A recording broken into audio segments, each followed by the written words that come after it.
Go right ahead. Hi. Hey, everyone. Hi, everyone. I'm Kate Kerr. I'm Andrea. So good to see all of you. It's so good to see you guys. We're so excited to do this program. I think you can tell we're like ready to go. As a quick background on me, I am a former attorney, also an HR professional, a nonprofit executive, and now a business owner and certified coach. And so this topic is really passionate. I'm really passionate about this topic because I've been through transitions. I've done years of recruiting. I've done lots of coaching with people in transitions and different careers. So it's something I really care about and was excited to be able to do this with Andrea and as part of the Belonging Project. So I'll just go ahead and hand it over to you, Andrea. Yeah, thanks so much, Kate. So I'm Andrea Yang. I am a former litigator turned career coach, and I help lawyers and law students with professional development, career transitions, and holistic well-being. I met Kate through our coaching program. We went through a certification in the same school together. And as with any former lawyer turned something else, I'm always excited to connect with them. So it was such a pleasure to be able to bring this program to you with her today. And big thanks to the Belonging Project, Corey Whitney today for making this opportunity possible. And it truly is, like Kate said, we have been through multiple transitions ourselves in different settings, going from practicing in one area of law to another, from one setting to another, to ultimately leaving the practice of law. So there are many options out there, and we've made some moves that were a little bit more trying than others, some easier than others. And we basically want to share all of our secrets with you, what we've learned along the way, so that your transitions, whatever you might be contemplating right now, can be as easy as possible. So we'll get started with a poll. We'd love to get a sense of who's in this room. And you'll find with the poll questions that will pop up shortly, we're curious, what sectors are you working in and what is your level of legal experience? Go ahead and pop your answers in there and we'll see what comes up.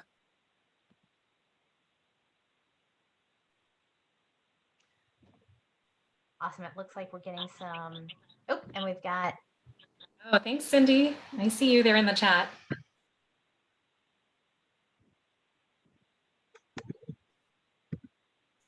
Interesting. Yeah, this is a good distribution. There is a good distribution. So we can go ahead and end it. Okay. We can go ahead and share the results. Yeah, it looks like a tie between people who have just started, literally fresh out of law school, people who are in that mid-level as well, 5 to 8 years.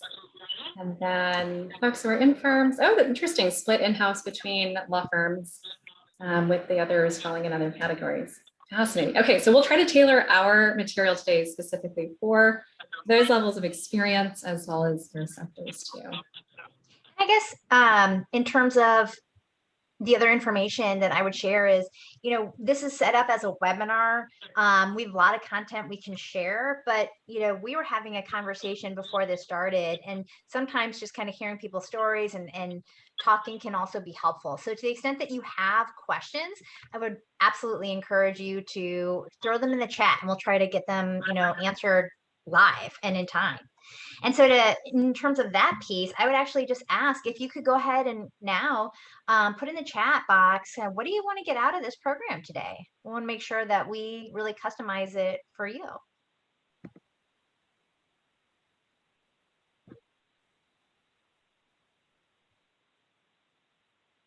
And Andrea, are you seeing any chats?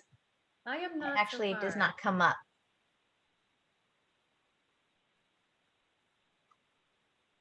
All right. Oh yeah, MJ, tips on how to choose your next place of work. Good one. We're going to cover that. Career options.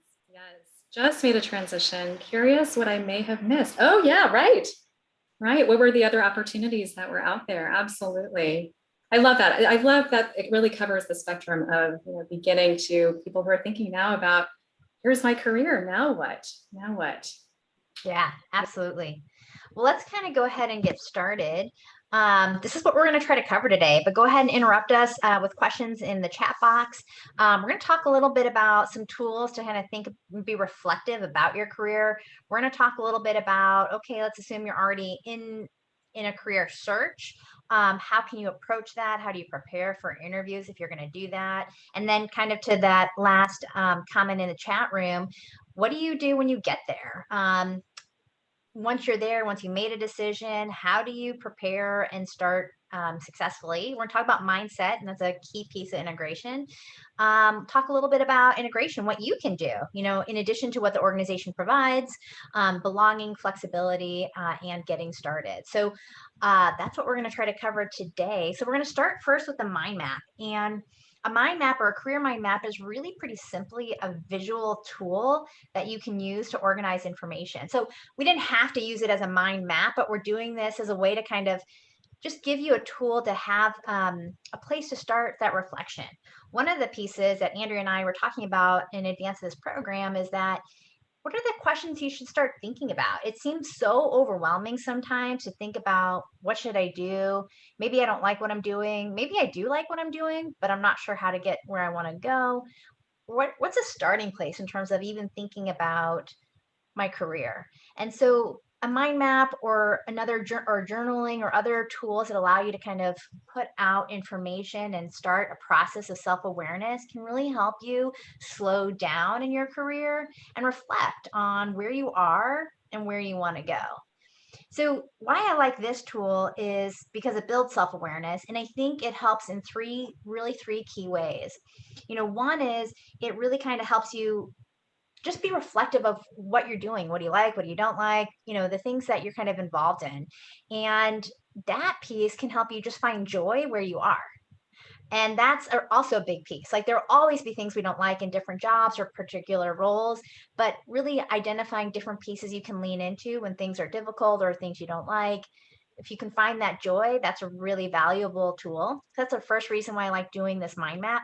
The second one is that it really gives you, it helps to prepare as you're in a career search to think about what matters to you, how to prep for questions, interview questions you're likely to get, how to prep and think about how do you make a transition, what can you really highlight when you're in a transition. And then finally, it's a tool that allows you, gives you a lens to evaluate different opportunities. So we had that question, I made a transition, is it the right one for me? These are just pieces of reflection you can use to kind of evaluate that. So we're going to make this as interactive as possible, given that we're on a webinar. So we would invite you to go ahead and get started on doing this mind map now, live. So if you can, grab a piece of paper, open up another window in your computer, and start jotting down some of these concepts, and start filling it out so you can walk away with a start on the reflection. So when you're thinking about career and your mind map, one of the first tools is really thinking about likes and dislikes, or the best and worst things about a job, right? This is actually a really helpful tool that I've done with a lot of different clients, and it's really simple. You can just pull out a piece of paper and start listing everything you like about a job. What's the pace like? What's the type of tasks that you like? What is the complexity like? What is it that you like about different managers? What is it that you like about the workplace space? Everything. I mean, it could be I like open office. I like a closed office. And then similarly, what are the things I dislike? I dislike where the printer is. I dislike where the coffee is. I mean, it can be simple or it could be very significant dislikes, but just list. So yeah, so you can even think about like relationally, right? Like, what do you like about leadership? What does leadership mean to you? What are your interactions like with your coworkers? What works for you? What doesn't work for you? So you can literally take it from the most literal to the most relational to the most abstract there. And I think that's such a good point, and you can keep building on it. So go ahead and do that now. One of the pieces that, talking with someone who recently did this exercise, what came out of it for them is that they're like, wow, I really didn't, I realized that I'm actually pretty grateful for where I am right now. And so just kind of going through that exercise can help you just identify, what do you like and what do you dislike? The second piece around this is non-negotiables. And the non-negotiables, I would say, is almost a prioritization of your likes and dislikes. So what that means in terms of non-negotiables is literally what must you have for your next opportunity. So that might be salary. Word of caution, when you're thinking about salary, think about what it is that you need. What is it that you need to kind of do what you want to do? And that might take you way above your prior salary, or it might take you below your current salary. So rather than just thinking about it in terms of, I have this salary and I want to keep increasing it, think about it in terms of, what is it that I want to accomplish with the salary I have? And that can start impacting the types of opportunities you look for. And it can go in either direction. But just be mindful of that, because it's very easy to just be reactive and think about what's the next bump up.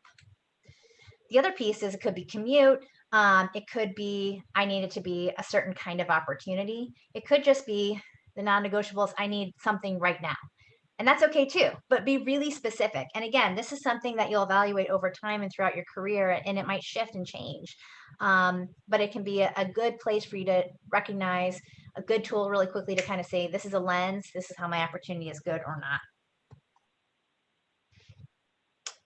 The third one, we're gonna talk a little bit about values. So when you're thinking about values, I'd love to just kind of hear from you.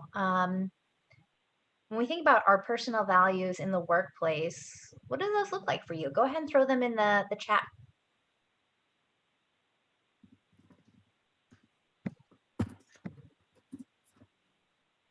And Andrew, I don't actually have visibility of the chat. So if there is. Oh yeah, let me read out some of these. Yeah, okay, so some really good ones here. Inclusivity, somebody said that's really important to them. Respect, career development, yes, amen to that, I hear that. Company must value diversity and inclusion. Autonomy, yes. Opportunities for growth and development, yep, so that's a resounding one. That's one that's definitely coming up repeatedly. The opportunity to grow and to learn. Yes, Corey, inclusion, autonomy, respect. Lots of shared values in this group. And I think one of the best tools in terms of doing that values is, the more you do it in line with a career search and also with the interviews, is it gives you really the format for the types of questions you might want to ask, or the inquiry you might want to do when you're researching organizations. I was interviewing for a law firm a long time ago, and at that time I was in law school. I didn't really understand the difference between the law firms. They kind of looked the same online. And so I was going through, had an opportunity to be engaged in a social component with different law firms. And when I did that, there's one social event that I went to, and that law firm, they're very excited about things. And they're like, oh, we really love work. We work really hard, and then we play really hard. I was like, oh, okay. And that meant for them a lot of socializing outside of the workplace. And I knew that didn't align with my values of wanting to go home spending time with my family. So that was a good reason for me to kind of recognize right away. I'm like, that's not going to be a place that, I'm going to be able to be sustained in a long term. So they can really actually help you along those lines. Anything else, Andrea, that you wanted to add there?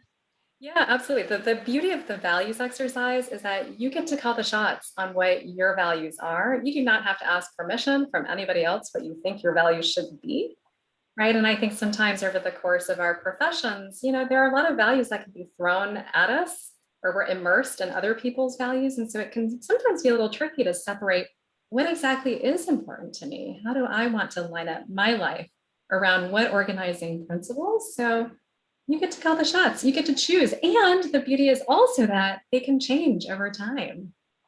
So for me, when I think about prior values in my prior life as an attorney, it was really into prestige. I was really into just a lot of external factors for validation. And now these days, values, yes, absolutely. I resonate so much with the people who have suggested opportunities for growth and development. That has always been there for me. But for me, it's much more important these days. Do I just enjoy the people that I'm with? Do I like my daily routine?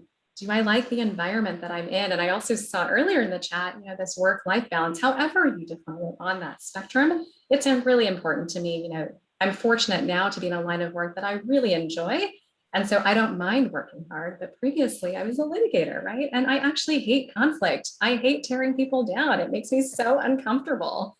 And so that will tie in actually to the next level that we're going to talk about with strengths. But really think about, what are you naturally good at? And sometimes I think coming up with strengths can be a little bit tricky too, because sometimes what we're so inherently good at, we don't actually even recognize it as a strength because it literally just comes to us, right? So my ability to coach, my ability to counsel, that is something that comes very intuitively to me. for the longest time, I just kind of took it for granted and I almost discounted it. And instead prioritized all of my legal research and analysis skills that I thought were really important, but ultimately weren't actually all that enjoyable for me personally.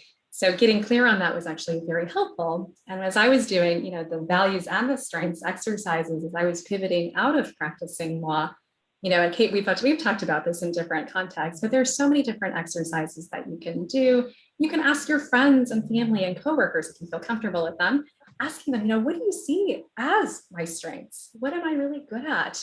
And you can say, I'm doing this exercise, mind mapping, you can use whatever terms you want. But for me, that was a very powerful exercise because when I saw all of the feedback collectively coming in, it was so consistent with each other. And it was all about, Andrea loves to bring people together. She's all about community. She's all about hearing, understanding, seeing other people, and also wanting that experience for herself. There was nothing in there about Andrea likes to do oral argument. Nobody said that. And I didn't want that for myself, right? So I remember when all the feedback came in, it was very moving. And I just started crying because I thought, wow, everybody's being so consistent. The only person who's been inconsistent is actually just me.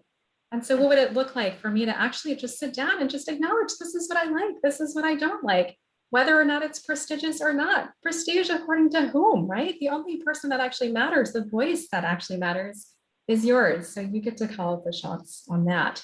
So as you're mind mapping your different strengths and values, go ahead, just come up with a couple words. Don't think too much about it. Literally whatever comes up for you right away. In all likelihood, those are exactly whatever strengths are just really wanting to come out, if not already. So go ahead and put a couple. Oh, yes, I love that. A mission I can believe in. Yes, 100%. That resonates completely with me, Kimberly. If I don't believe in the mission, it's like pulling teeth, and I get really, really grumpy.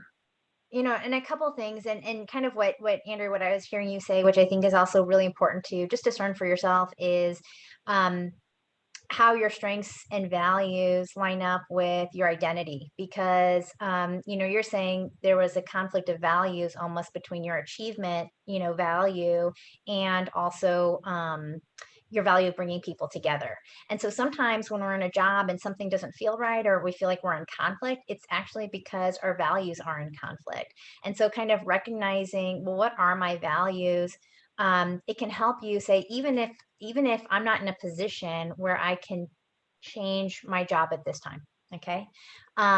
If there's another value you can lean on or move into, that can give you that purpose and strength to keep going, So for example, let's say it's not a position you can leave at this time, but there's value in, maybe it's like, this is something I've heard before, like family. And this is a job that gives me the financial resources to provide for my family. So maybe there's something in conflict for me, but I'm going to lean into that. And that's going to give me the engagement and enjoyment for the work. So values can be a really powerful piece. And I would say that in terms of whether you're looking at a values or strengths, there are so many assessments out there that are accessible online or Google. You can literally just search for it, and they can give you an exercise to work on to kind of explore it, because they can just that can be helpful, in addition to kind of the exercise Andrea suggested around strengths, where you ask people what they think your strengths are, is also having some outside resources to use as a reflection tool, and then add those in. Yeah, and Kate, I've just put into the chat, there is a really good character strengths assessment at viacharacter.org. It's a free resource. It will spit out a whole list of your top character strengths, and it's really interesting to see what comes up. And I think that's a good point, because as you said earlier, sometimes you don't recognize your strengths because it's so easy for you. So you assume like everyone can do it when they can't.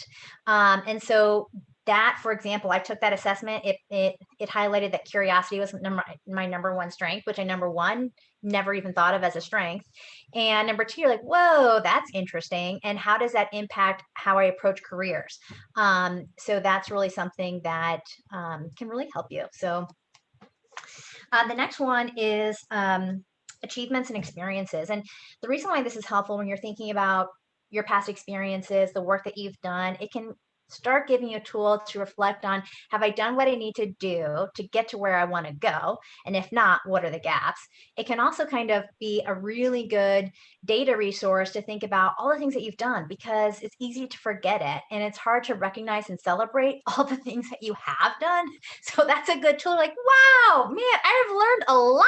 And this is awesome. I have done a lot. And then third, I mean, it's a really good tool as well to think about not just what you've accomplished. It's helpful to know what you've done, what the outcomes were, and what people valued from those outcomes, but also in terms of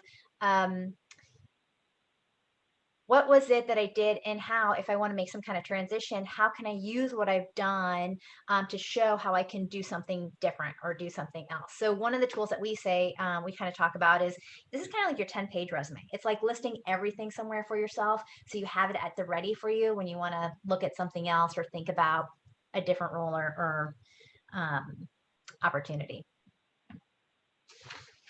Anything else you want to add on that, Andrea? Yeah, no, I think that's perfect. One note, I will just throw this out there. Achievement is great, but I think not for its own sake. You can get so far with achievements. I was really into achieving just for achieving's sake for probably 25 years, if not more. It was probably honestly more like 30 plus years. Anyhow, it works to an extent, but if at the end of the day, you're ultimately not enjoying what you're doing, if your values and your strengths aren't aligning with the work that you're doing, it won't necessarily lead to that lasting sense of fulfillment, at least in your career, and certainly not in your personal life as well. So I always caution against people who are very achievement oriented, which, look, like, we're lawyers, we're type A, that's why we're drawn to the profession. We like to win. But what if that winning can coexist with your strengths and your values, right? So I feel like now I'm in this line of work where it hits the strengths, it hits the values, and I can still achieve. It's so much more fulfilling this way. Yes, Brene Brown's work. Absolutely. Thank you for sharing that, Corey. And Andrea, can I just add something else to there? Because this is one of the pieces we've talked about before, is that this is a good opportunity to define for yourself what success looks like. To Andrea's point, like, is it achievement for achievement's sake? Because you can easily get persuaded into thinking, using other external definitions of what success looks like without defining for yourself what it means, what it looks like for you. And that can be a really freeing exercise. And that's a good one to kind of say, oh, achievement. And is it what's I've thought of traditionally, or is it something different? What does that look like? Exactly. And so that really leads us into this final bubble of your ideal image. And this will factor in all of these different considerations: your likes, dislikes, values, strengths, non-negotiables, your experiences and achievements. And when I say ideal image, I mean, really, it's looking at different phases of your life. Think back to the past. When have you felt your best self? What did that feel like? What were the qualities and traits that you were able to channel in that moment? Who, if anyone, were you with? What, if anything, were you doing? You literally could be doing nothing and feel like that was your best self then. And then looking forward, that's great that that worked in the past as your best self.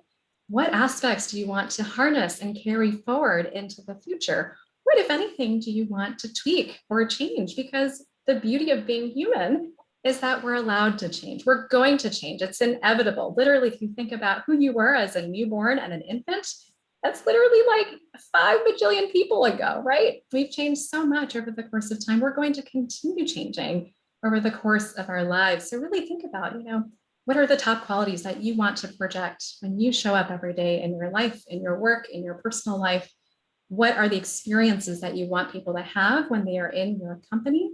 What is it that you want to be remembered for? Sometimes I think fast forwarding to our deathbed, I know it sounds a little bit morbid, but I find that it can be a really helpful way to get clarity on what is it that makes for a meaningful life at the end of the day? What is it that I want to have accomplished, if anything? If you don't want to accomplish anything, that's totally cool too. Whose lives do I want to have touched? What is the reputation and the image that I want to leave behind? How can I leave this world a better place? If you want to leave the world a better place, I hope you do. You don't have to, it's your call, but really moving into the space of just possibility. Because sometimes I think when we are frustrated in whatever moments we're in right now, personally, professionally, it can be very easy to have a myopic view of what's happening and forget that actually we're capable of change in any given moment, and that there's always this realm of possibility to explore.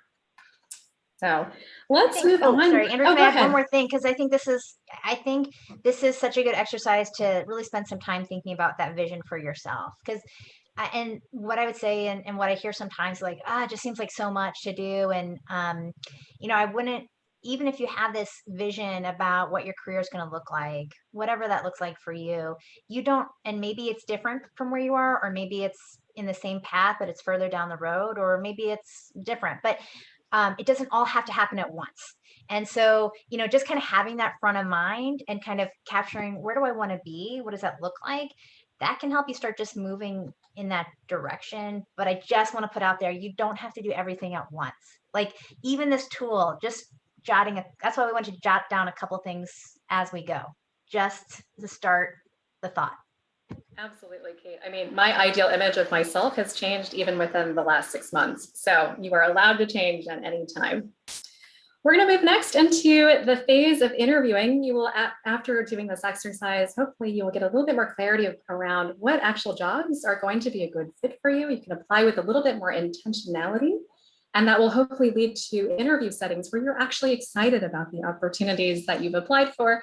And clearly, if you've made it to the interview stage, it means that they think you're qualified to do the job. If you were not qualified, they wouldn't bother following up with you. So congratulations, you've made it to this interview stage. And really, what are some of the goals to keep in mind? It's a two-way street with interviews. It's an opportunity for you to learn about the employer. It's an opportunity for the employer to learn about you. And because you now have greater clarity around your own values, you can tailor your questions to the employer to better understand, well, what are the values and the culture of this firm or other employer, and how does it line up with my own? I always encourage people to return to your initial motivation. What exactly is it that you want to convey about yourself to the employer? And so I always encourage my students and my clients to think about, well, by the end of this interview, what are 3 qualities or impressions that I want the employer to have of me? And by having that will anchor the experiences you choose to share as your stories. And it will also be helpful just in terms of guiding your questions as well. I know at this stage of interviewing, it feels like it's all about you. You are ready to move on. You are ready to get on with your life and get this new job. And I always remind people at this stage, from the perspective of the employer, it's all about them. They have work that needs to get done. And so what can you do to really focus on them? Again, that client service orientation. So thinking about, what can I learn about the employer beforehand, whether it's based on informational interviews I've done with people who work at the firm currently or previously. What articles are out there about the employer that I should be aware of? Are there any orders out there that have involved the employer that you're currently interviewing with? That will help you ask, more detailed and focused questions to the employer to show that you've done clearly your research on them. And you can also understand better, asking them questions like, what are the challenges you're currently seeing? In order to understand, well, how can I potentially be most helpful to you in this context? One question that I always ask in any interview context, I always ask them, how did they go about defining success? Just as we were asking ourselves, how do I define success and how do I measure success for myself? Well, what does that look like for the employer? It's really interesting because that whatever they share with you in their responses, you'll get a sense of what their priorities are. You'll get a sense of how they work with their employees. And it's just good. I think it's just good to get a sense of what the expectations are. So if the measure of success for them seems overly ambitious, right, you'll get a sense of, okay, they have high expectations for this role. It's just good to know as much as possible beforehand. I also like to ask questions, with respect to the employer, whoever I'm interviewing with, to understand what is your relationship in relation to the opening that you're applying for. Are you the person that is the person that I'd be directly reporting to? Are you somebody who's more tangential? Is it a vertical reporting structure, or is it a more highly matrixed situation where there are other players also in play? It's good to know just who the players are going to be, because at the end of the day, we're all humans. We're all going to have our own personalities, our own quirks. And it's really interesting, in different interviews that I've done within an organization with different teams, it's interesting to hear them talk about each other and the ways that they work with each other and different quirks that they've identified amongst each other, because that's a really good preview for what I'm getting myself into potentially, because maybe it's something I completely don't want to be a part of, and that's okay too. It's good to ask questions along the lines of how feedback is regularly, whether it's regularly given or not, whether it's formally given or through more informal channels. Those are all good questions to ask, simply because, I mean, to the extent that we can minimize surprise, I'm a big proponent of that. Lessons learned, I think, is really helpful in the sense that whoever you're interviewing with, they will have been at the organization, perhaps for a hot second. Maybe they literally just started 2-3 months ago during the pandemic. I would want to know, what has that integration process been like for them? You're going to get a pretty good preview of what your integration experience might look like based on what their experience was. What do they know now about the organization that they didn't know before, right? Now, conversely, if you had somebody who's been in the organization for decades on decades, I'm sure they will have a wealth of lessons that they have learned over time. And so you can really tailor those questions depending on how long a person has been at the organization, how they've moved within the organization. You'll get a sense of whether there is advancement opportunity based on that as well. So it's a really rich territory. And certainly these are just starting point topics. And there's obviously many other ways that you can go from here too. So now we assume that you have the offer, right? And we said, what to know before you go, right? And I think this is an opportunity for you to really dive in and learn a little bit more. Andrea was suggesting some lessons learned. So all through the interview process, I mean, she had said kind of as you're going through the interview process, it's really an opportunity to understand what the role is, what the expectation is. She said it's about the organization. And, when you get that offer, you're making a decision. Ultimately, this is a good fit for you. I can say from my personal perspective, sometimes when I made decisions from careers, it was, I wish I'd had more information, not necessarily about the organization, but about myself, what I was looking for, because that would have helped me really think about what it is that I'm trying to do, what's going to really bring more engagement for me. So now that you've done that mind map exercise and you do have that information, you can use that in this post-offer process to kind of be reflective and think about, is this the right decision for me right now? I think the one piece to think about in terms of a post-offer, I don't want to suggest that I've gotten the offer, so it's solely my decision. I mean, an organization can always pull an offer. I mean, so to know that. So depending on where you are in terms of where you are in your career, whether this is a situation where you need the role or don't need the role, keep that in mind. But if you're in a place where you're really just curious and you have a lot of different opportunities and you're really trying to discern different opportunities, there's a lot of freedom and flexibility in terms of really kind of bringing up different questions and really diving in. So in terms of the types of questions, and I say this from like a recruiting process, there's a lot that you can find out. I mean, as a continuation from Andrea's points about an organization that can be helpful. We talked a little bit about what does the integration process look like? Just as you went through behavioral interviews, or you may have gone through behavioral interviews during the interview process, this is an opportunity for you to kind of prepare questions for interviewers or through the person or community that's working with you on the offer to learn more about them. And it's really the same format in terms of that behavioral style question, which is like, tell me more about this. I think one thing, and I'll just say this from a recruiting perspective, what I always appreciated is I appreciated those questions. I want people to, want to be here and be excited about what the opportunity looked like, right? And so I appreciated when they came prepared with those types of questions and they wanted to know about them. And I think, it's an opportunity for you to start to get to know a little bit more. So one experience I had when I was interviewing, this is when I was interviewing for a job and I was trying to, again, discern different opportunities. And when I was talking to the interviewer, the hiring person, I had already learned all about the professional development resources within the organization. All these resources to help everyone become really, really successful. Like, wow, like I just, and they came to the point where like, do you have any questions for us? I'm like, they'd already answered a bunch of my questions like already, right? Like, oh, shoot, what am I going to ask? But you know what? You've told me so much about everything that you have to support the people who are working here in terms of different groups and organizations, and also professional development resources. There seems like there's mentors. There seems like there's a lot of structure in place to support people. But I'd love to learn a little bit about what does it look like if someone isn't succeeding still? Like, how do you work with that, and how do you support that person? And that what I heard from that hiring person later on was that was the toughest question they had. I wasn't trying to make it tough, but I was curious because it came from my own place of insecurity. I'm like, oh, what if I'm the one that doesn't succeed?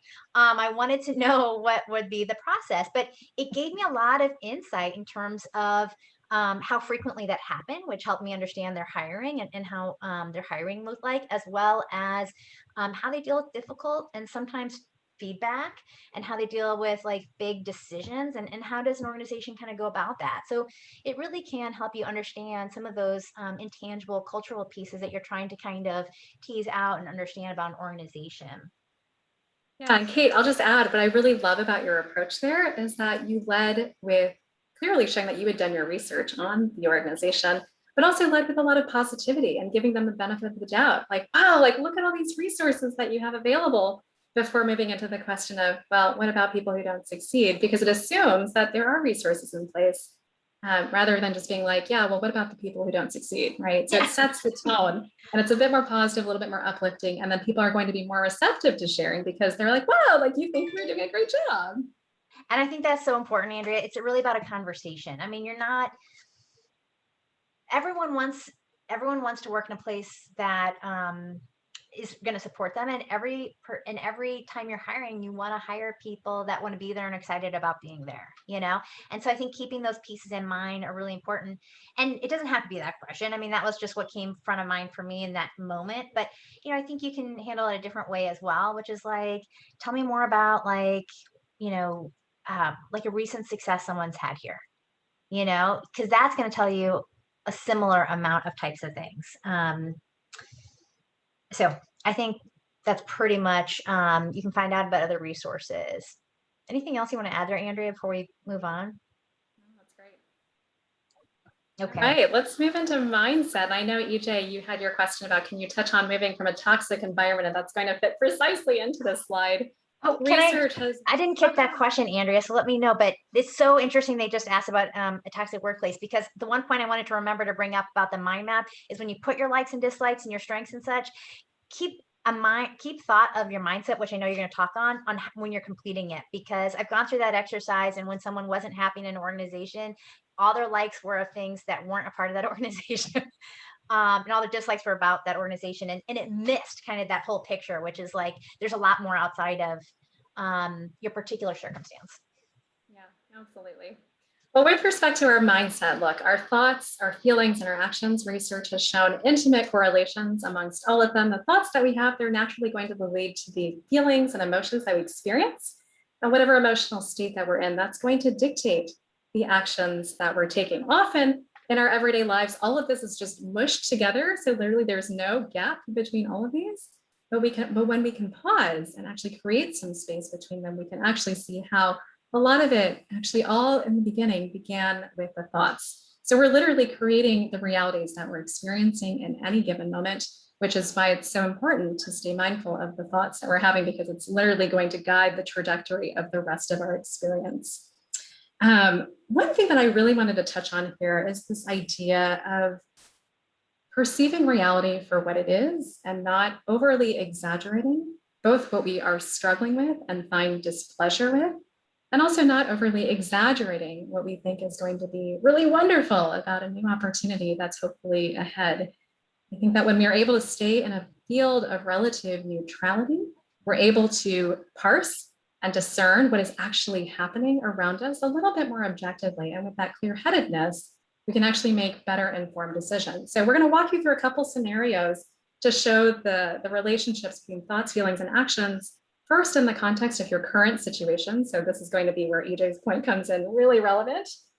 We're also going to talk about how this mindset framework looks in the context of while you're interviewing and sending out applications, and you're sort of in that purgatory middle-aged zone where you aren't, you got, I know you probably have like 2 feet out the door already, but you're not quite in your new destination yet. And then Kate's going to touch upon what this mindset framework can look like once you start in your new job.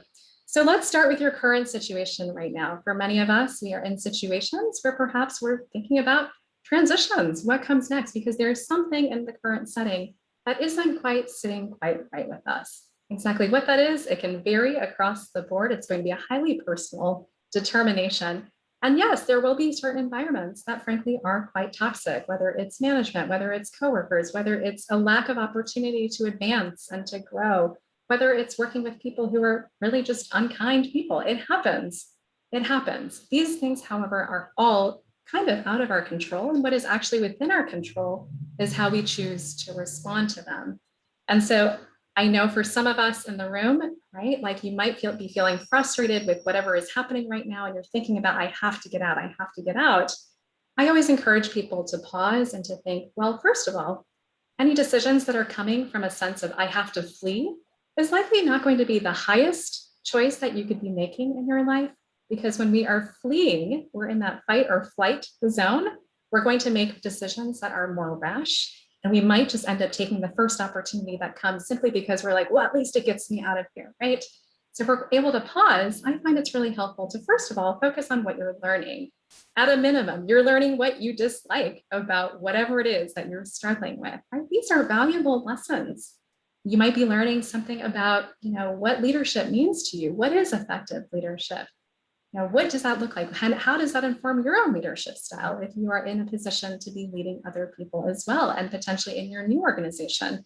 What are the things that we can take away from the things that from other people that we personally find distasteful? And how can we spin that around so we are setting a higher and better example for those that we are encountering going forward? I also like to think about gratitude. What can I be grateful for in any given moment? One time, my therapist, I was ranting and raving about a certain job situation that I was so frustrated with.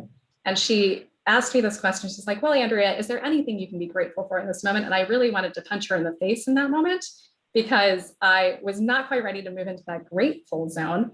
But nonetheless, her question lingered with me after I hung up the phone and didn't quite answer her question. And I thought to myself, gosh, like actually there are a couple of things that I can be grateful for. Certainly grateful for the learnings that I'm experiencing, learnings about what I'm good at, what I enjoy, what matters to me, what I need to have in a workplace. I'm also grateful, in this particular circumstance, I had a little bit more time than I had in prior jobs and so I'm thinking really, there are certain settings where I had more time simply because I wasn't billing. There were no billable requirements in certain jobs that I had as a lawyer that I could be grateful for because it allowed me to experience and explore other interests and hobbies that I had. So that also gave clarity to me in terms of additional learnings and additional values that were important to me that I wanted to incorporate going forward. Likewise, you might be in the middle of a job search right now. You're actively applying, you're actively interviewing, and look, sometimes you're going to get rejected. I have a sister who happens to literally apply for one job and then she gets it. So I don't think she quite has this experience, but I know for me, I've gotten rejected so many times over the course of my career, legal and pre-law, right? And it sucks. Getting rejected is hard. It's almost, it is like dating in that sense because nobody wants to feel like, you weren't their first choice. I've had experiences in the past where I interviewed for positions. I literally was like 95% chance I probably will get this because my friend's on the other side of this hiring decision-making. And I didn't get the job. It was heartbreaking. Nonetheless, in that moment, I remembered, all right, I'm supposed to think about gratitude. I'm supposed to think about the learnings. And I thought, okay, well, what is, if anything, a gift or opportunity from this moment of temporary heartbreak? And I thought to myself, in this circumstance, I happened to have interviewed with a friend. I knew him from a different context. And I thought, well, I'm going to ask him for feedback on my interview because how often do you get to do that? Normally you get no feedback and it's just, we're rejected and that's that. But I thought, he's a friend. I might as well ask him of the people you ended up advancing. What was it about them that really made the difference for you and your team? How could I have better improved my performance so that, I had more upcoming interviews? How could I apply where I fell short in that particular setting and used it to my advantage moving forward? And then also recognizing too that sometimes it's actually not about you. it actually rarely is ever about you. We just, because we're self-centered humans and as organisms, right? Like we naturally move into that space. Sometimes it's just simply not the right fit. Sometimes you just happen to not click with a person on this person's team. It's okay. There will be other opportunities. Your seat is out there. It's just a matter of time before it shows up. But making sure that you have that mindset of, well, with each interview, literally, I'm gathering more data points, more information about what I like, what I don't like, what I'm good at, what I don't want to do, what are the environments and the types of people I want to be around. You literally are getting more clarity with each interview, with each application. Yeah, and Andrea, what I was kind of reflecting on as you were talking is that, man, we talked about, like, we set this program as what to know before you go and what to do once you start. And so you really described why mindset can be really important and powerful to impact your current experience where you are. And even as you go through a process of a transition. And then I would say that you're always transitioning. And so keep that in mind, because the mindset becomes really important once you get there. And the reason why I say that is because let's say you're you're moving in a process within an organization, and during the hiring process, they've suggested or promised this, that, or the other. Okay. Maybe it's a specific kind of office, or maybe it's a mentor, or maybe it's like specific training, or maybe it is particular types of assignments, or whatever it is, that there's been an assumption or kind of conversation or guarantee around what it's going to look like when you get there. And then let's say you get there and some things are exactly what you expected and some things aren't. And it's really easy to, in that space to kind of create to kind of interpret. Obviously you're going to interpret kind of action or inaction, communication, miscommunication, or no communication. And that makes sense. It's totally natural to do it. Everyone does. But, for example, I would say that there was one time when, I was given a person to contact in terms of outreach. And this is someone I was supposed to help me with integration when I had started an organization. And I emailed an outreach to that person. I was new to the organization, and that person never got back to me. And it was very easy in that situation, like, oh my gosh, they don't want me here, or I didn't like it, or I created so many stories for myself about why that person didn't respond. And then I was almost like, I didn't want to like reach out to that person again because I was worried about why they didn't respond. So it just created this whole thing about how I felt, and then the actions I took or didn't take. And ultimately what happened with that particular individual is they got really busy. Like a whole bunch of things piled in. And for that particular person, like my email is like way down at the bottom, like, oh yeah, I got to respond to that, Kate. And then they just forgot. And I ended up connecting with that person later. But in the meantime, I went through this whole process and was feeling really bad. And that affected kind of my approach to the rest of the work as well. And so I think, really thinking about, and I think you said, Andrea, in one of the chats that people had said, Brene Brown, and she does a lot of work around, like, when you're feeling uncomfortable or upset, or recognizing a feeling of discomfort, and kind of asking yourself the question, like, is what I'm thinking about this really true? I mean, is it really true? Do I know it? And also, what if it weren't? What's another way to look at this? And that can really help you move in a mindset that might help you be more productive. It could have been true, who knows, but what if it wasn't? And how is that going to impact how I move forward? And I think that's kind of what the powerful piece is there. Yeah, absolutely, Kate. I'm so glad that you touched on that inquiry of what is actually true in the situation. I'm going to put in the chat box. There's a woman named Byron Katie who does phenomenal work. She has 4 questions that will help you examine any situation. And it's an inquiry into truth. What is actually happening here? Is it true? Is it really true? What would it look like if you didn't have these thoughts?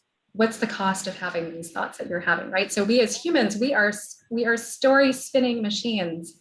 When those stories are working for us, great, keep them. But when the stories are not working with us and for us, how can we let them go? Awesome. All right. So yay, you've made it to your next employer by this point. And so what does it look like to effectively integrate, to feel a sense of belonging, and to experience that agility and that flexibility, especially with your mind as you settle into your new environment? Of course, with any work situation, I think of, people who thrive, it's because it's hitting on the cylinder of work. You're finding the work to be substantive, to be meaningful, that there are opportunities for growth. It's also hitting the cylinder of the relationships, right? We are humans who are wired to connect with other people. And we want to feel a sense of belonging, of recognition, of connection wherever we go. Oh, I love that quote. You'd care a lot less about what people thought of you if you realized how seldom they do. Yes, thank you for saying that. It's not about you. It's not about us. People are honestly so self-absorbed with themselves. They're focusing on themselves, and whatever is happening in their lives. So really, I like that quote. I'm gonna have to keep that. Yeah, that's such a great quote. Do you have a source for that? Who said that? I'll have to look into that afterwards. I love that. Thank you for sharing, Kimberly. So in terms of the hitting the work front, right? Wherever you go, you have to do excellent work.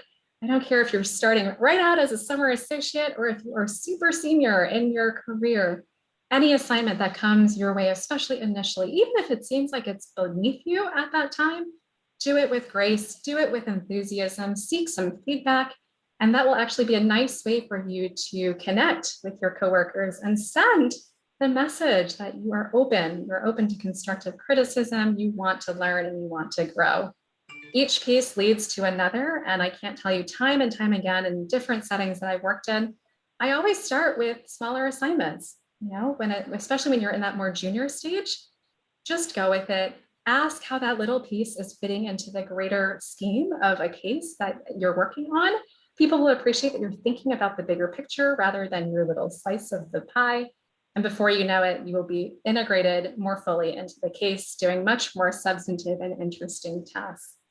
With respect to the relationship building, look, our networks are everything. We are building networks all the time in any given setting, whether it's at the grocery store, whether it's on this webinar, whether it's on LinkedIn or social media. And so really thinking when you enter a new organization, who are the people you might already know in place? Or who are the people who you might share interests with? Or perhaps education. Are there alumni at the organization that you can connect with? Because you'll know at least you got one thing you can talk about in common. And then go from there. Like energy attracts like energy. So somebody that you get along with, in all likelihood, you're going to get along with their friends, the colleagues that they enjoy being around as well. So, make sure you're being proactive. Make sure you're saying hello to the people that you're working with, making sure that you're inviting people out to lunch, to breakfast, for a meal, for coffee, what have you, whatever floats your boat, just to show that, look, like I'm interested in integrating myself into this organization. And people will appreciate that invitation. Even if they're busy, you might get a no, not right now, but hopefully, at some point in the near future. Then from there, of course, whatever contacts they have within the organization, other people they work with, you can always ask, who are your favorite people at the firm? What do you like about them? You can do that kind of internal, informal, questioning to better understand, well, who might be the people that I jive with?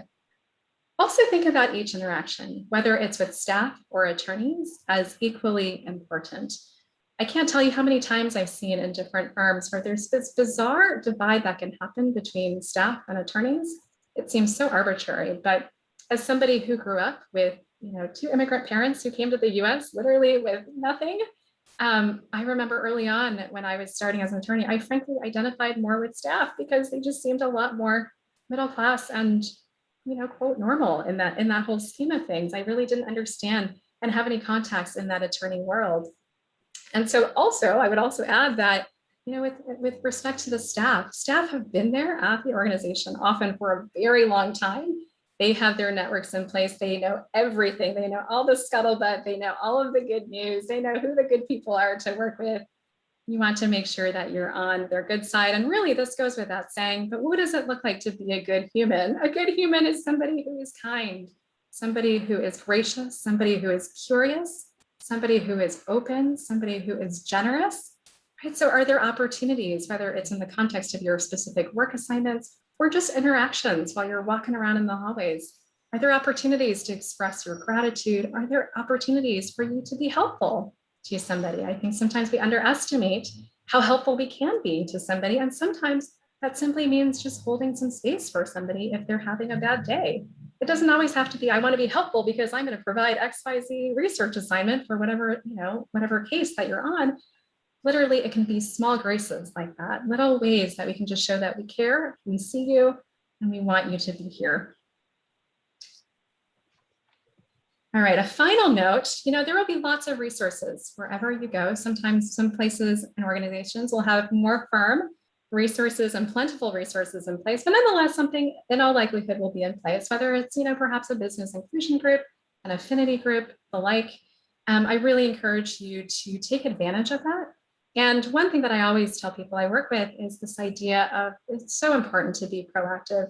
It is ultimately your job to run in the driver's seat of your career. Nobody will care about your career as much as you. It is nobody's job to care as much about your career as you, right? And so that's actually where your power comes from, because you get to call the shots, starting with what are my values? What are my strengths? What are the things that I enjoy? And so likewise, when you come to a new organization, thinking about, all right, what resources are available to you? Nobody's going to spoon feed it to you. Maybe they will. I mean, it's amazing if they do, but don't expect it. Really be proactive in that process, seeking out those resources so you can show up as your best self wherever you go, on whatever teams that you're on whatever assignments that you're working on. And ultimately, a quick note too, some people really want to be their full 150% themselves all the time at work. Other people really want to keep their personal and their private lives really kind of separate, and that's totally fine. You get to call the shots on that. It's completely your choice. MJ, that's a great question. What do you do when you realize that you made the wrong choice? Well, query, what does wrong choice mean, right? In a situation that might necessarily feel off to you, well, I would inquire, well, what exactly feels off?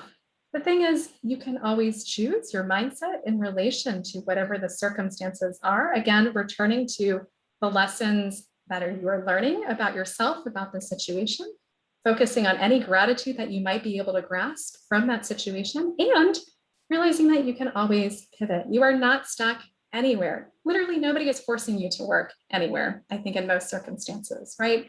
So, if you're starting to get a sense of, oh, maybe I made the wrong move, well, really do a deep dive, return back to that mind map, pick out a couple of those bubbles and think, what is it that I dislike about, this current choice that I've made and that I'm currently in?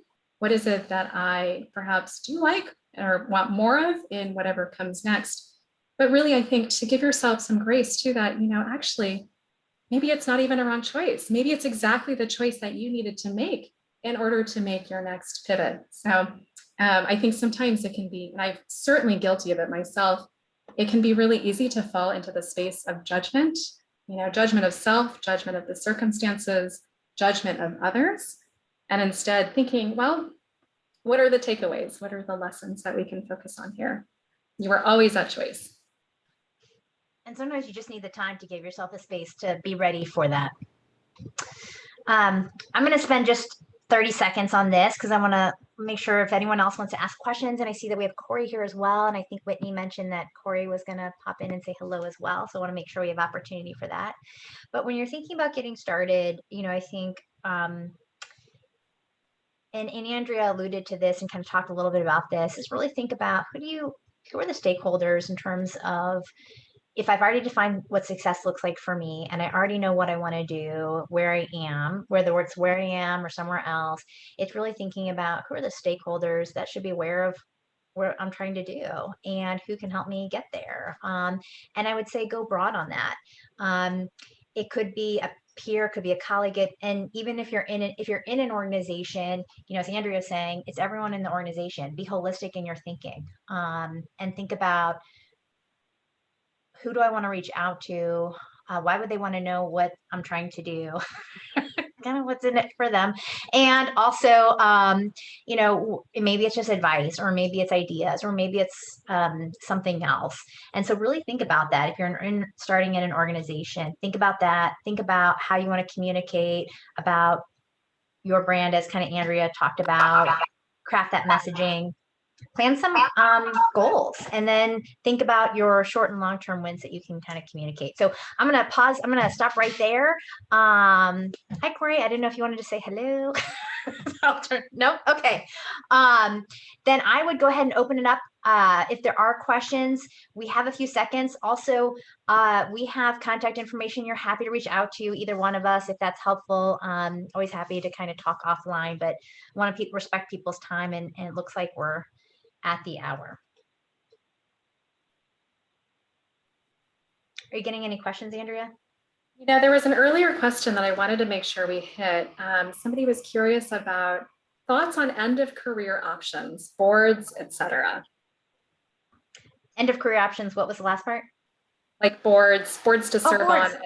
Yeah, well, and that mind map will do the same thing. I mean, you can, that's a really good, again, it's any ability to spend the reflection on whether it's your image of yourself, kind of how you want to be in the community, how that aligns with your values, what you can contribute to a board. That's a really good way to discern what kind of organizations you want to be a part of, and or what kind of effort do you want to be a part of, and what's the role that you might want to play, and that you could be really skilled at playing to kind of further that effort or mission or organization. So I think that's a tool to use for that as well. Yeah, absolutely. I've also put in the CLE code. Somebody was asking about that. So that is now in the chat. Thank you so much for your time and your participation. We clearly feel very strongly about this topic, and we know that there are fulfilling careers and lives out there for many people, and that is truly what we wish for every single one of you. So thank you for joining us, and thank you to the Belonging Project, to Corey, to Whitney for this opportunity today.